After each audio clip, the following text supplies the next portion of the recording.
एका मध्यमवर्गीय वस्तीत राहणारी 18-19 वर्षांची एक तरुणी मोबाईलवर सतत पाहिल्या जाणाऱ्या, चुकीच्या, दिशाभूल करणाऱ्या आणि जबाबदारी शून्य डिजिटल कंटेंटच्या प्रभावाखाली भावनिकदृष्ट्या अस्थिर झाली होती, असे तिच्या कुटुंबियांचे म्हणणे असून घरात शिस्त, संवादाचा अभाव आणि एकटेपणाची भावना वाढत गेल्याने तिने शेजारी राहणाऱ्या एका तरुणाशी जवळीक साधली. सुरुवातीला साध्या बोलण्यातून सुरू झालेला हा संवाद हळूहळू भावनिक आधारात बदलला आणि वास्तव आयुष्य व आभासी जग यातील फरक न उमगल्याने तरुणीने घाईघाईत लग्नाचा निर्णय घेतला. या घटनेनंतर परिसरात एकच खळबळ उडाली, कारण कुटुंबियांना याची कल्पनाही नव्हती. मुलीचे वडील रोजंदारीवर काम करणारे असून आई गृहिणी आहे. तरुणी शिक्षण अर्धवट सोडून घरीच असायची. मोबाईल हा तिचा मुख्य सहचर बनला होता. सोशल मीडियावर दिसणाऱ्या भ्रामक जीवनशैली, नात्यांचे अतिरंजित चित्रण आणि जबाबदारी शून्य संदेशांमुळे तिच्या अपेक्षा बदलत गेल्या.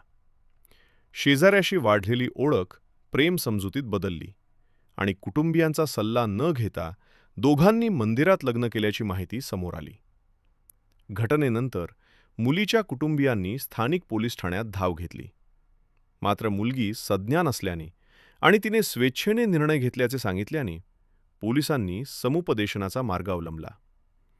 या प्रकरणामुळे गावात दोन गट पडले.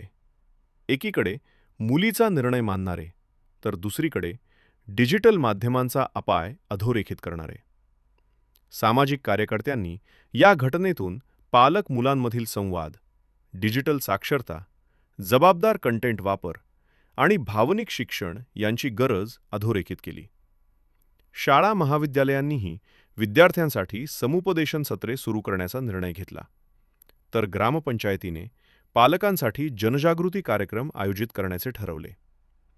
या सगळ्या घडामोडींमध्ये तरुणी आणि तिचा जोडीदार नव्या आयुष्याला सुरुवात करत असताना वास्तव जबाबदाऱ्या, आर्थिक अडचणी आणि समाजाचा दबाव यांना सामोरे जात असल्याचे दिसून येते.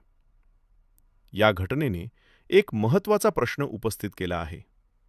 डिजिटल युगात तरुणांच्या भावनिक निर्णयांना योग्य मार्गदर्शन कोण देणार?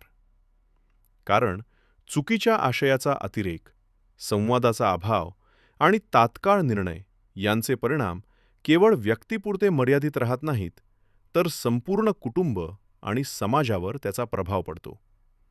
म्हणूनच तज्ज्ञांनी पालकांनी मुलांशी खुलेपणाने संवाद साधावा, स्क्रीन वेळ मर्यादित ठेवावी, विश्वासाचे नाते निर्माण करावे आणि तरुणांनीही कोणताही मोठा निर्णय घेण्यापूर्वी शिक्षण, करिअर आणि कुटुंबियांचा सल्ला घ्यावा, असे आवाहन केले आहे.